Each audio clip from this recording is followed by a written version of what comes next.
You're listening to The Jacob Valk Show. He's breaking down the latest and greatest in sports as only he can.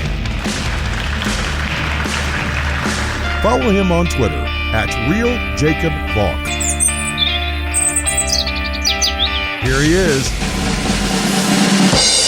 Jacob Valk.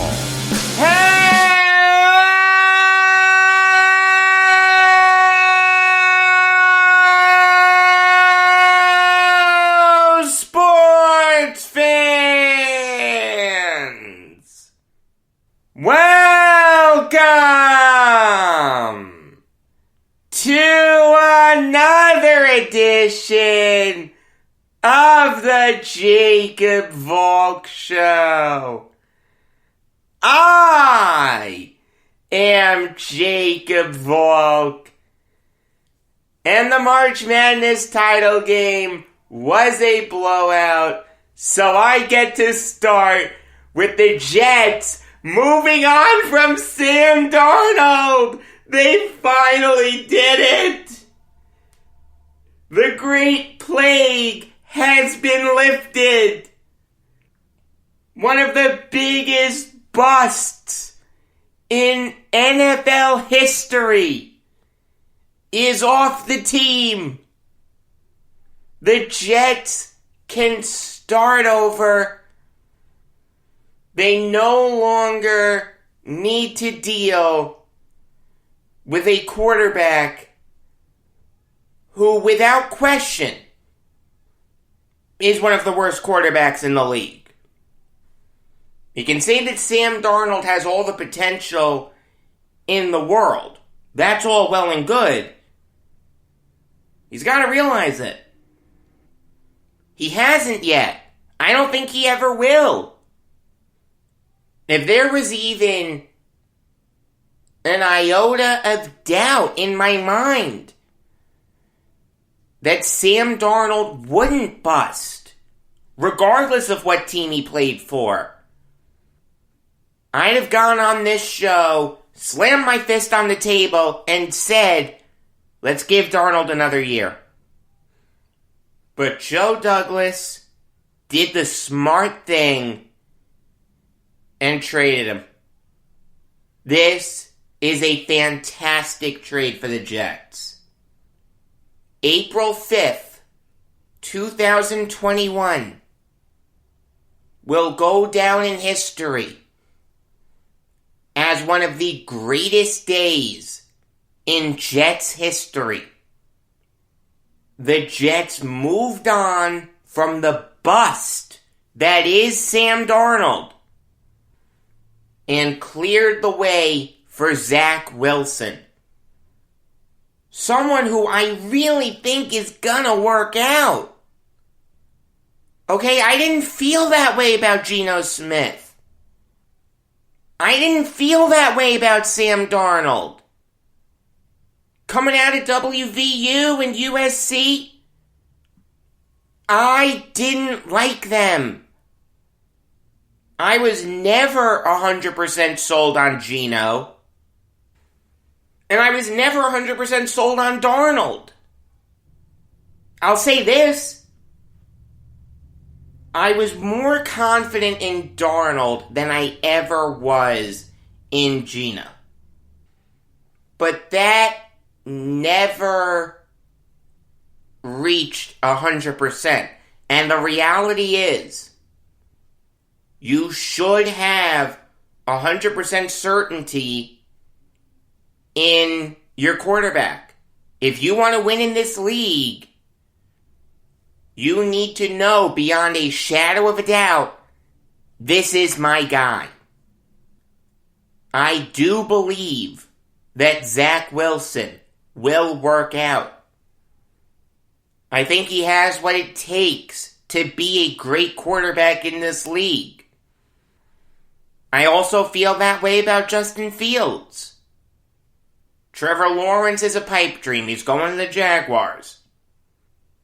Alright, even though the Jets now have an extra second rounder, at this point, even I'm willing to say that there is no chance that the Jaguars don't take Trevor Lawrence. So it's either Wilson or Fields. And let me tell you, I have faith in both of them. I do have Wilson over Fields, but it's very, very close. The reality is, I'm comfortable at 2. I was comfortable at 11 last year because the Jets had a bunch of different options. I'm comfortable at 2 because I know that the Jets are going to get a franchise quarterback. Do I know that for sure? No. Of course not. But there's a greater chance than not, in my opinion, that Zach Wilson is going to work out. And it does seem like the pick is going to be Zach Wilson. I'd be very surprised if it was Justin Fields.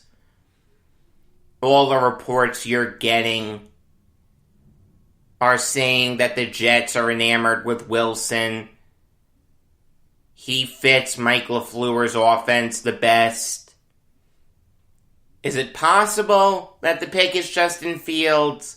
The answer is yes. But more likely than not, it's Zach Wilson. I'm perfectly fine with that. In my opinion, there's a greater chance than not that Zach Wilson succeeds as a member of the New York Jets. On the flip side of that coin, Sam Darnold had no chance of succeeding. Okay, look.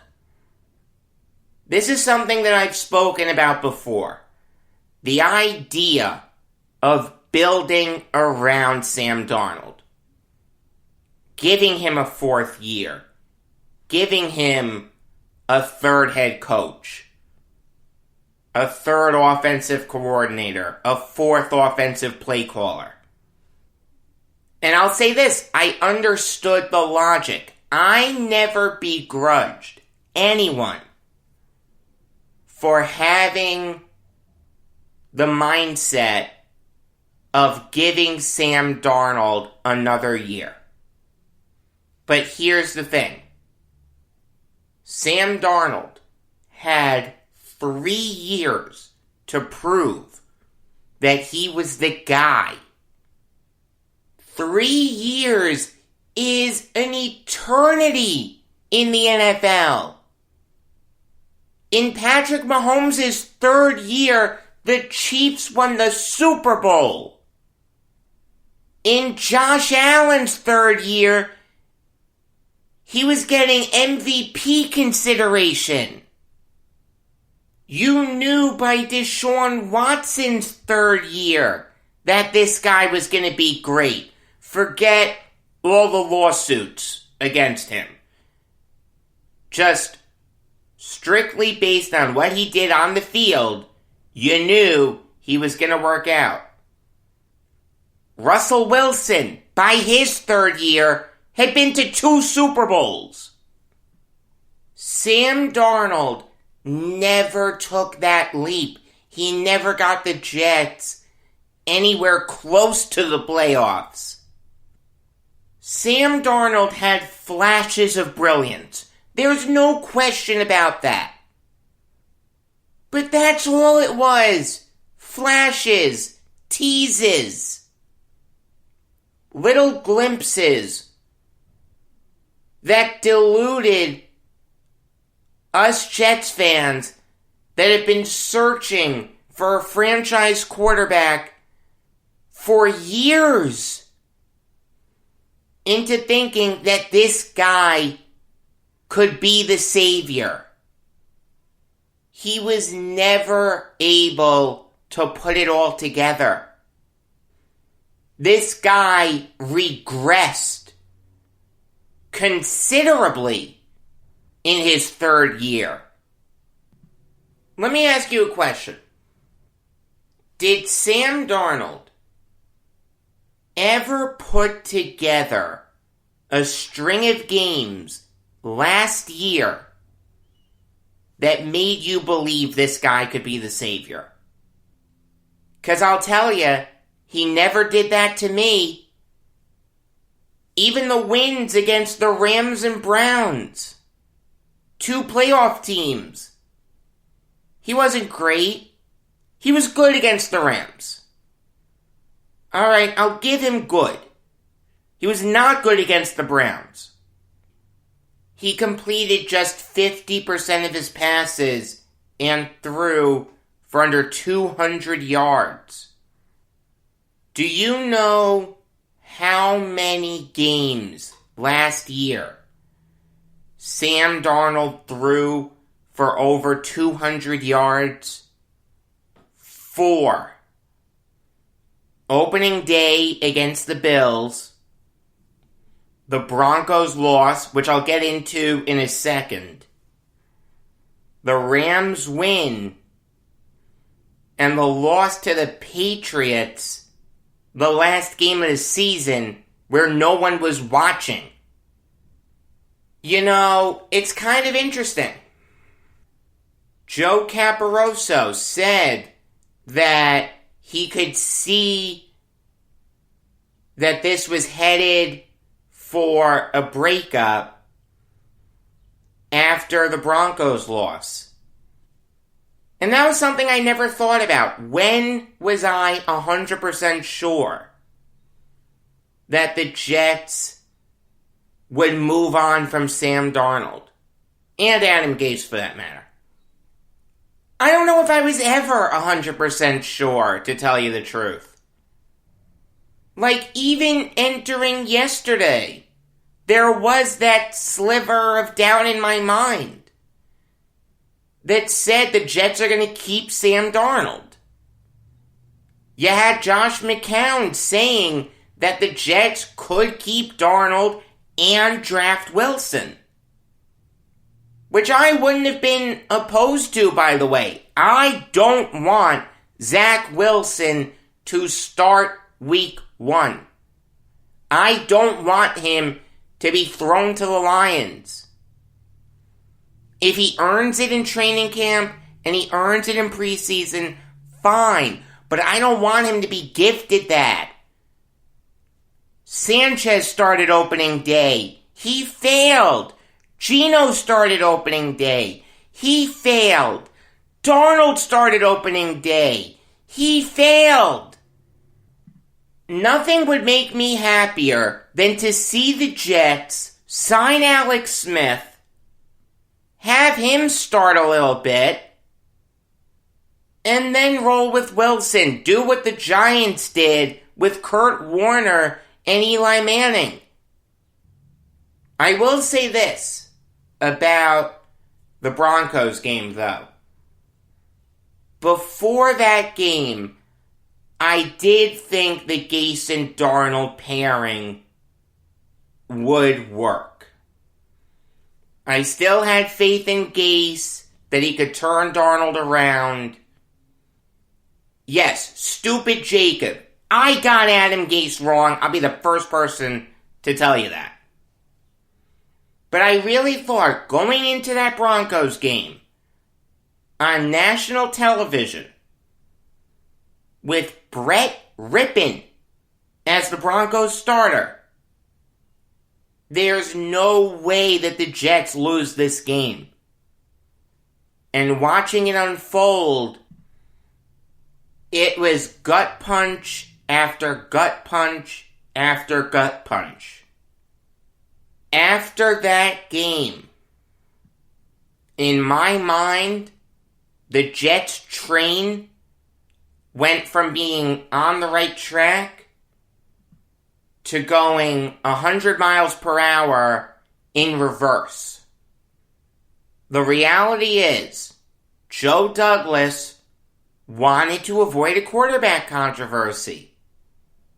He wanted to rip the Band-Aid off now and leave no doubt that whoever he takes with the second overall pick, Wilson or Fields, most likely Wilson, that this guy is the future of the Jets. This is who I'm staking my reputation on.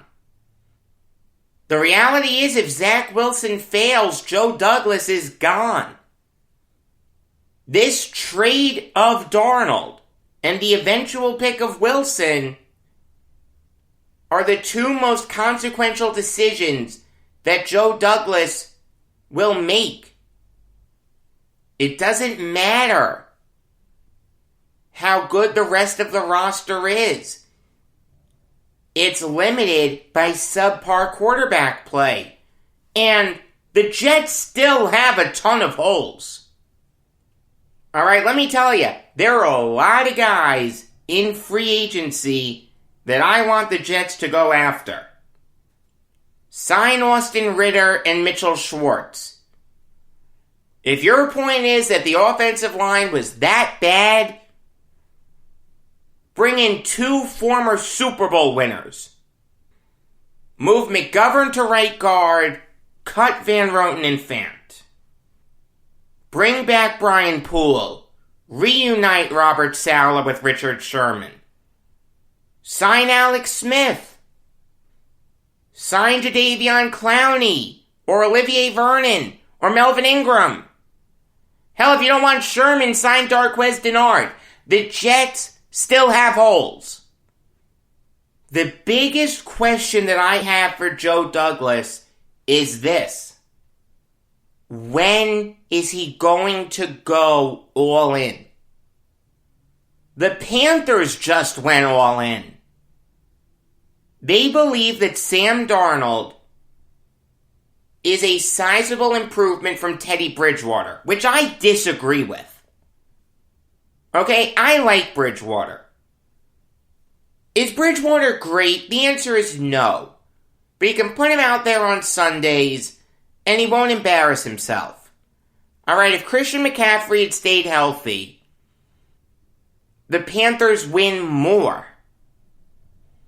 That's what Bridgewater needs. He needs great playmakers around him. It's not enough to just have great wide receivers. He's got to have that dynamic running game. Bridgewater can't do it all by himself. He needed McCaffrey. That was the plan. Now Bridgewater will never get that opportunity. He's been given permission to seek trades. God only knows where he's going to end up. The only team that makes any sense is the Broncos. I don't know how interested George Payton is in him. I'll say this, Payton was in the Vikings front office when they took Bridgewater. But so far, it seems like the Broncos are content to give Drew Lock another shot. If you want to start Lock, that's fine, but I would rather have Bridgewater as a backup than whoever the Broncos have.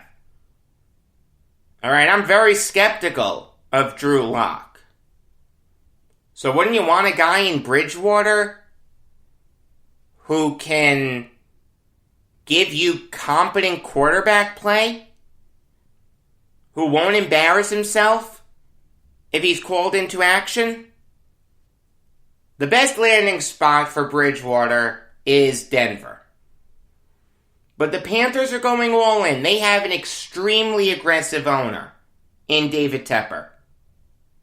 Made Matt Rule a huge offer to leave Baylor. Probably said to Scott Fitterer and Matt Rule, we've got McCaffrey coming back. We have DJ Moore. We have Robbie Anderson. Let's put our foot on the gas here. If you believe that Sam Darnold is much better than Teddy Bridgewater, do it. Make that trade. When is Joe Douglas ever going to do that? In Douglas's 2 off seasons here, and granted, this off season is still young. We haven't had the draft yet.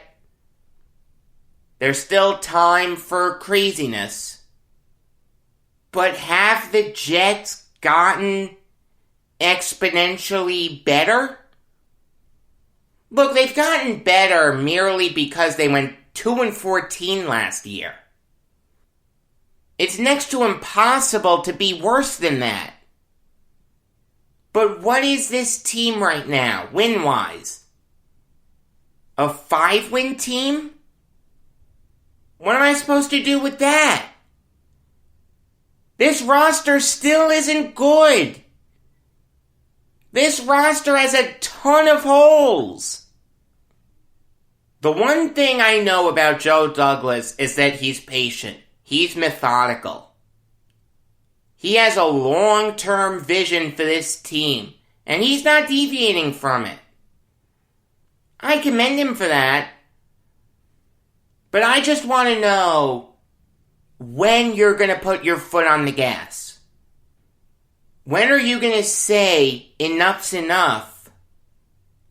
Let's try to make the playoffs and end the longest active playoff drought in the NFL. People talk about the lack of support that Sam Darnold got from the Jets by giving him Adam Gase as his head coach and giving him lousy playmakers, which isn't true, but I'll get into that in a minute. I'd argue that Joe Douglas sent him up for failure. I mean, I said that last year. I feel bad for Darnold because he really was fed to the Lions last year. You let Robbie Anderson walk in free agency. You make a bunch of moves on the offensive line that really didn't work. Alright, I'm here saying that two of the guys you brought in free agency last year to play offensive line should be gone. That's a bad job by you. And also, you did nothing to improve the defense. You put Darnold in a position where he'd have to win 38-35 games. That was never going to happen. When I say that the Jets did everything wrong in putting Sam Darnold in a position to succeed, I mean everything, not just the coach. I don't think he's the seminal reason for last year's 2-14 record. The reality is Joe Douglas put together a roster that was probably the worst in the NFL. I mean, everyone is saying that the Jets have all these picks, they're going to be great in the future, blah, blah, blah. You still need to hit on those picks. Picks mean nothing unless you draft well. Are we sure that Joe Douglas is going to draft well? Do we have faith in this guy? The only thing we know is that he can make good trades. Okay, the Leonard Williams trade we all loved at the time. Doesn't seem like the best trade now, but I'll give Douglas the benefit of the doubt. Everyone loved that trade for the Jets at the time. To get 2 firsts for Jamal Adams was incredible. And to get a second rounder for Sam Darnold when his market had dried up. This is something that I had said a couple weeks ago. What teams are going to go after Sam Darnold? Washington signed Ryan Fitzpatrick. The Bears signed Andy Dalton. The 49ers just traded up. The Eagles seem like they want to let it ride with Jalen Hurts. The Steelers have their developmental quarterback of the future in Haskins. The Dolphins seem like they want to let it ride with Tua. There really wasn't much of a market for Sam Darnold. The fact that Joe Douglas was able to get a second, a fourth, and a sixth, that's a good job by him. But again, when are you going to put your foot on the gas? The only pick the Jets are getting this year is the 6th rounder. 227th overall. That's not 199. You're not going to get the next Tom Brady with that pick. Again, Douglas keeps building for the future and building for the future. That's all well and good, but can you say with certainty that after this coming NFL season, Douglas is going to put his foot on the gas? I'd like to think so. It seems like it's shaking out that way, but I don't know for sure. Earlier, I said that the notion that the Jets didn't surround Sam Darnold with playmakers was wrong. Yeah, it is. Sam Darnold had Le'Veon Bell, a guy who Adam Gase really misused. Okay, Bell should have worked. With a better coach, Bell probably isn't the Bell of old, but he's a lot better than he was with the Jets. Darnold did have Robbie Anderson. He did have Jamison Crowder. He did have Chris Herndon. He had good players. Douglas is the one who let Anderson walk and brought in Brashad Perryman. You know, it's kind of funny. If your point is that the Jets never surrounded him with talent, don't hype up Darnold being reunited with Anderson. You can get excited about Rule. You can get excited about Brady. You can get excited about McCaffrey.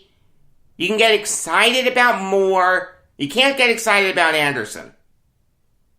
I'm going to be very interested in what the Panthers do this year. I will be more invested in the Panthers than I've ever been in my life, and I hope he fails.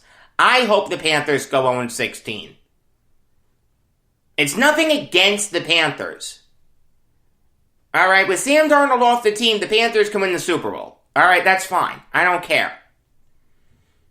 But I don't want Sam Darnold to succeed with the Panthers. How bad does that look? Darnold puts it all together, not with the Jets, with the Panthers. That's why I don't understand the Jets fans rooting for Darnold. You can feel bad for him that the Jets did everything wrong in developing him. You can feel bad that he never had a legitimate chance to make it work. But that doesn't mean you should want him to do well. That's a terrible look for the Jets. Everyone's going to be pointing and laughing. Ha ha, you just gave up on Sam Darnold. Look at him now. My God, you guys are dysfunctional. I'll say this right now. I hope Sam Darnold fails.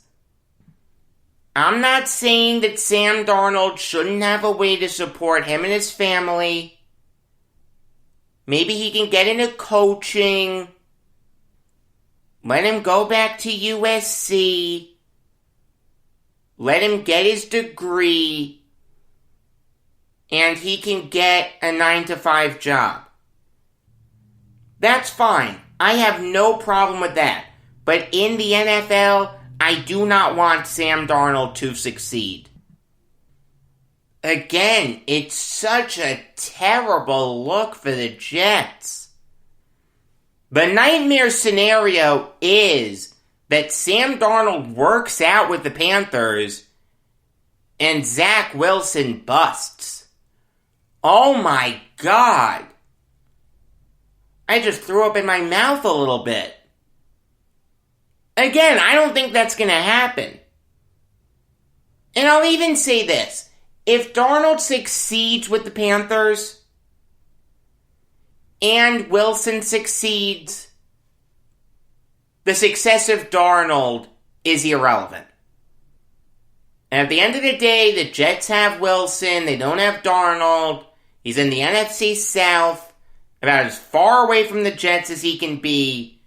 The Jets only have to play the Panthers once every 4 years. It just so happens that this coming season is that 4th year. The Jets will travel to North Carolina to face the Panthers. If the Jets ever had a must-watch game, it's that. But again, it really doesn't matter. Joe Douglas is building his team. He has put his stamp on the Jets. The Douglas draft class from last year, this year, and the year after will set the tone for the Jets for years and years to come. If most of them work out, the Jets are a playoff team. If they don't, it's the Idzik 12 all over again. Douglas has put a lot of pressure on himself. And look, I commend him for it. This guy isn't shying away from making big moves. He really believes that this is the best course of action for the Jets. So he's going to do it. But there's a lot of pressure on him to execute his vision. He put himself behind the 8 ball here. Let's see if he can get out of it. I don't know if he can. It's not a guarantee, I'll say that. As a Jets fan, I've been conditioned to expect the worst. Is it possible that this works out for the Jets? Of course. And again, I think Zach Wilson will work out. I really do. But I'm in a constant wait and see mode with the Jets. Until I see it, I can't believe it 100%. All in all, I don't think Sam Darnold will work with the Panthers. Is he in a better position in Carolina than he ever was with the Jets? No question. But talent wins over scheme in the NFL. And I don't believe that Sam Darnold has what it takes to succeed in the NFL. This was the right decision by the Jets. I understood the logic behind trading down, but I disagreed with it. It was truly better for everyone to get a fresh start. Darnold can now prove all his doubters wrong. There's a lot less pressure with the Panthers than there is with the Jets. Joe Douglas can bring in his quarterback, a guy who fits the offense that he endorsed with the hiring of Robert Saleh and Mike LaFleur in Zach Wilson. There are no questions as to who the future quarterback of the Jets is. It is Zach Wilson. James Morgan will hopefully be his long-term backup. And it's kind of funny. Like I said earlier, Douglas has staked his reputation on Zach Wilson. Some people said that cut the other way. If Douglas had rolled with Darnold this year, would Douglas have been fired? Some people said yes. I think that's nuts. Again, if your point is that the Jets gave him nothing to work with, don't you want to see what he can do in a better system? How can you begrudge Joe Douglas for that mindset? He's taking your mindset to its logical conclusion. Darnold never had a fair chance. I'm going to give him a fair chance. I think he still has potential. Let's see if he can realize it. That's not my mindset. My mindset is he's a bust. He's going to flame out of the NFL. I don't care who he has around him. No, giving Darnold another year and then seeing him fail doesn't mean that Douglas is gone. It just means that he's kicked the can down the road again. I never understood that logic. It's not like it meant that the Jets had to pick up his fifth-year option. They could have declined it, and they could have said to him, hey, if you succeed this year, we're going to give you your big boy contract. If you don't, have fun being Josh Allen's backup, like Mitchell Trubisky. I never understood that mindset. That's a Joe Caporoso point, and I disagree with it. But I'll say this.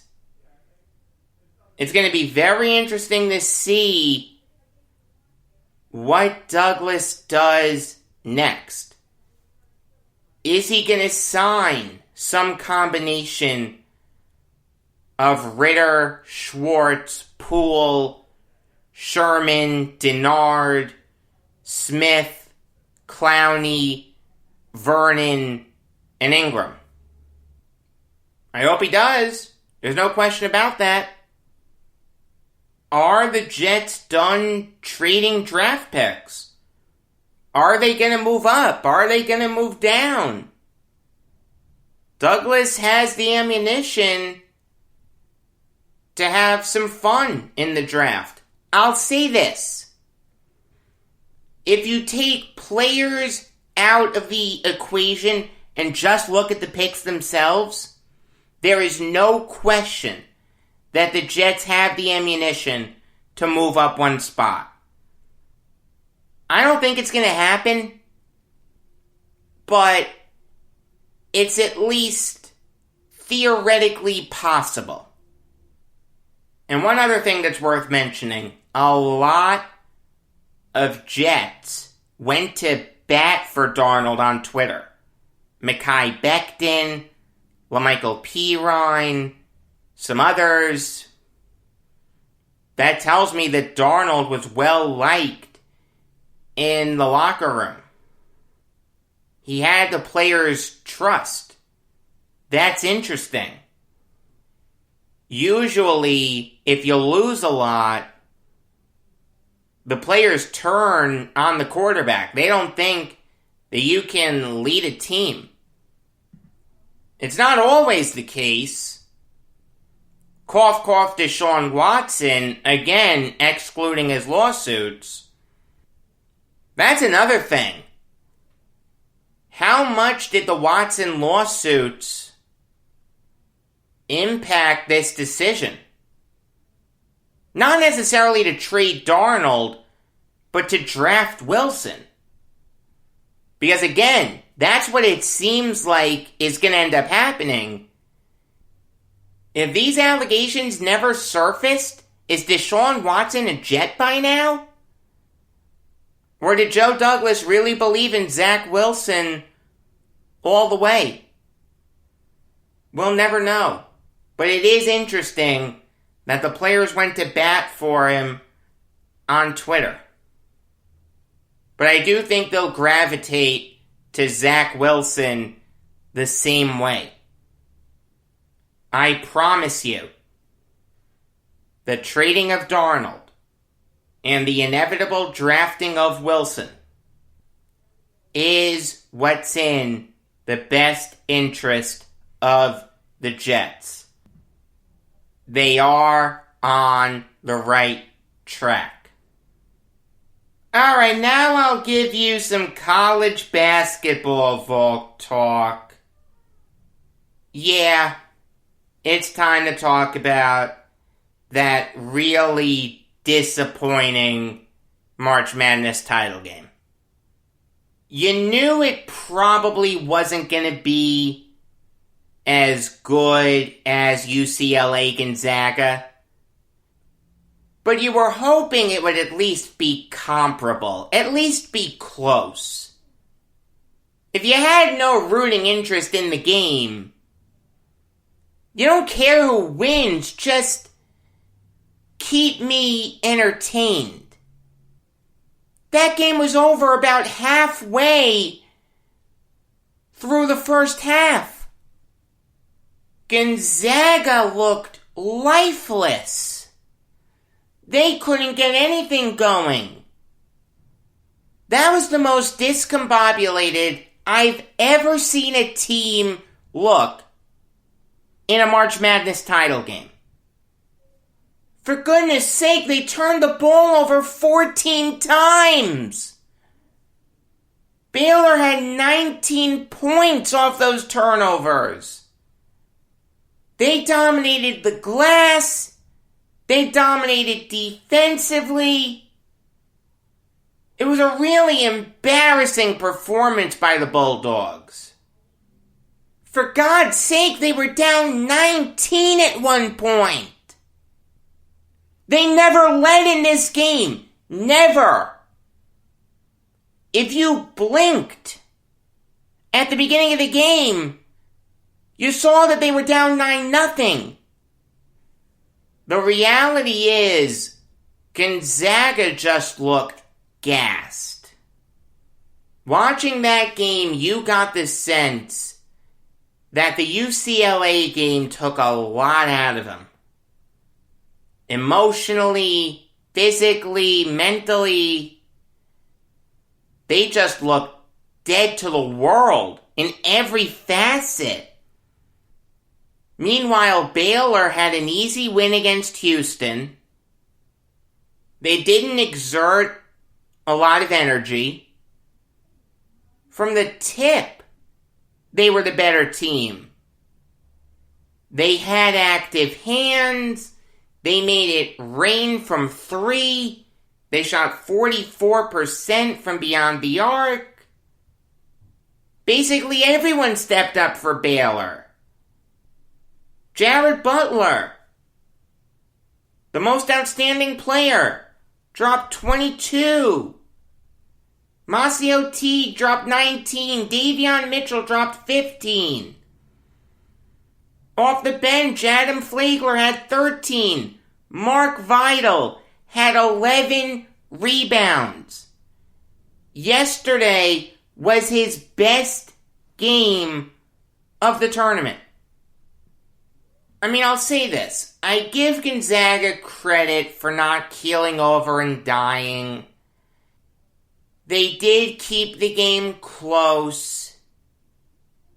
They were down by just 10 at the half. There was a sense that maybe, just maybe, they could come back.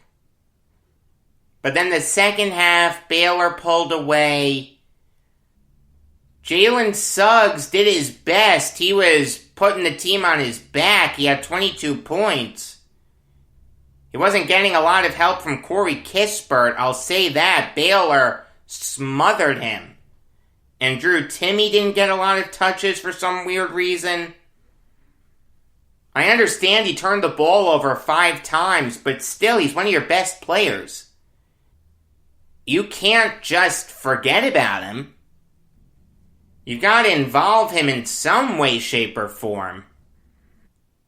I really need to think about my NBA draft rankings. Where do I put Jalen Suggs? As it stands right now, he's probably 3. Cunningham is 1, Mobley is 2, Suggs is 3. But after that performance, I could be talked into moving him up. He was the real most outstanding player. You can't tell me that Suggs had a worse tournament than Butler. I understand that Baylor won. You're not going to give that award to a player from a losing team, but still, Suggs had a better tournament. But look, you got to give Baylor a ton of credit. There were times throughout this year where you really didn't believe in the Bears. They had a COVID outbreak. They didn't even win their conference tournament. A lot of people were low on them entering the tournament. But they really destroyed all comers.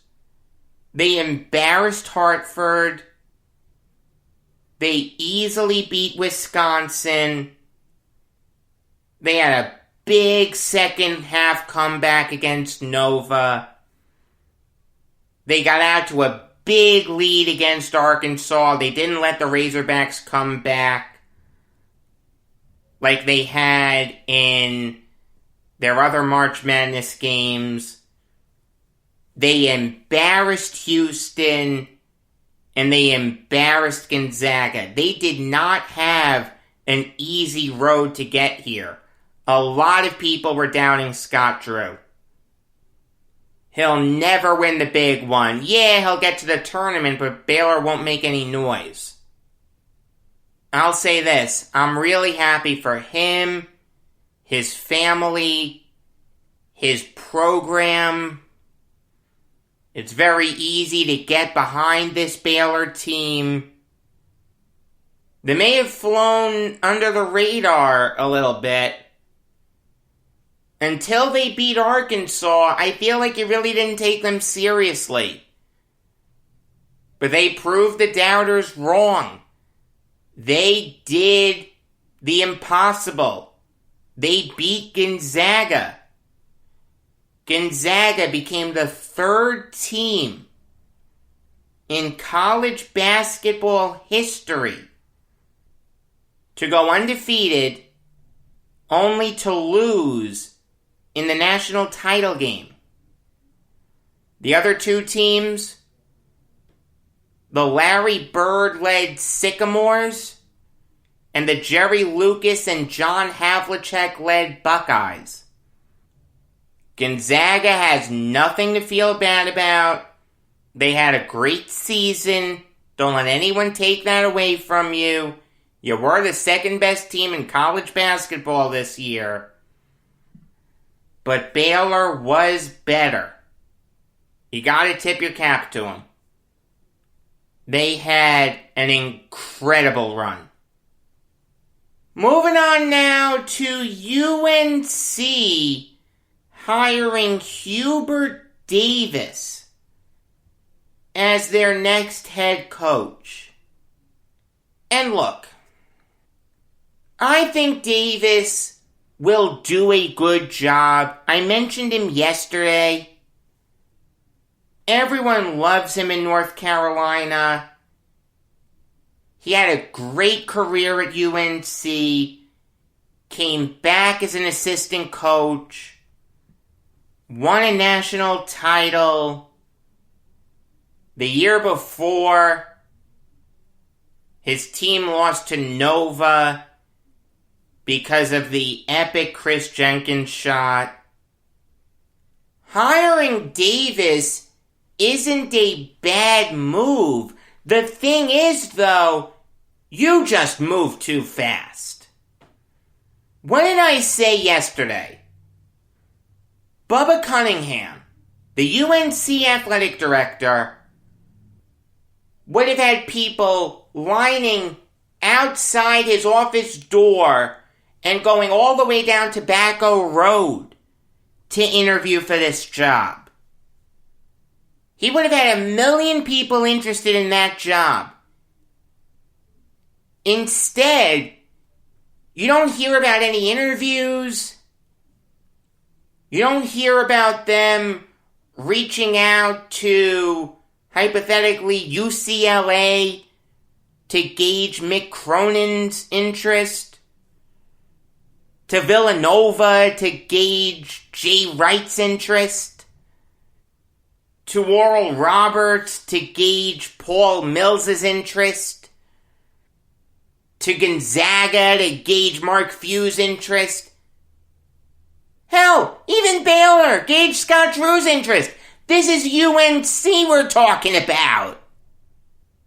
Roy Williams retired on Thursday.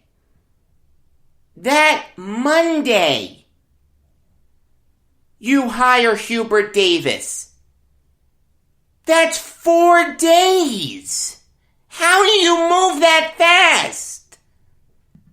The only thing I can think of is that Roy Williams strongly endorsed Hubert Davis,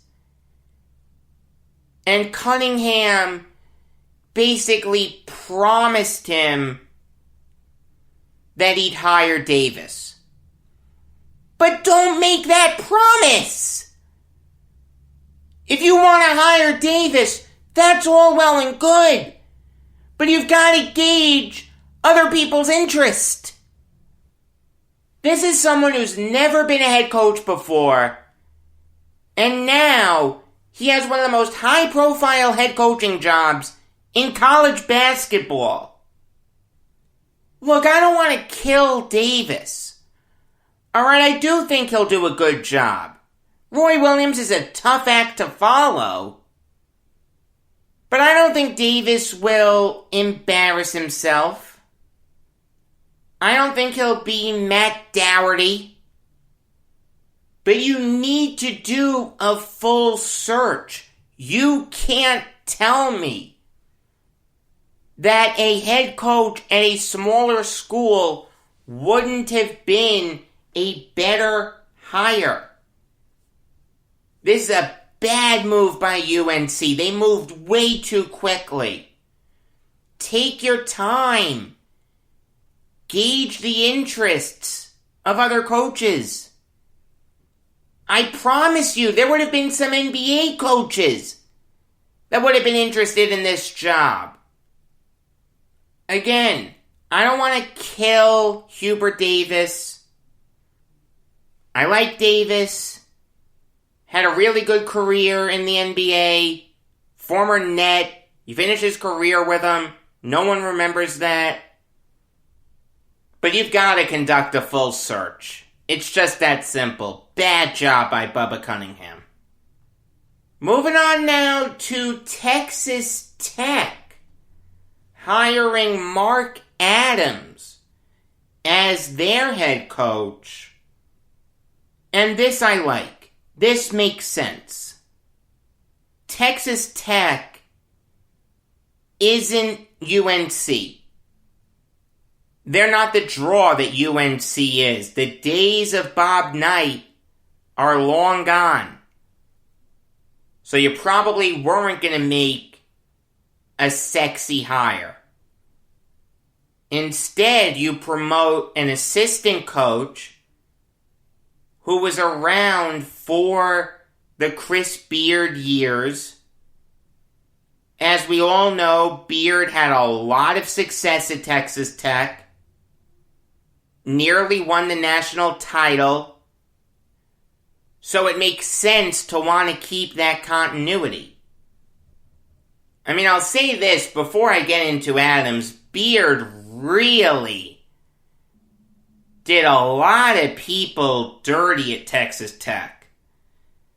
Supposedly, he didn't even give the Red Raiders a chance to match.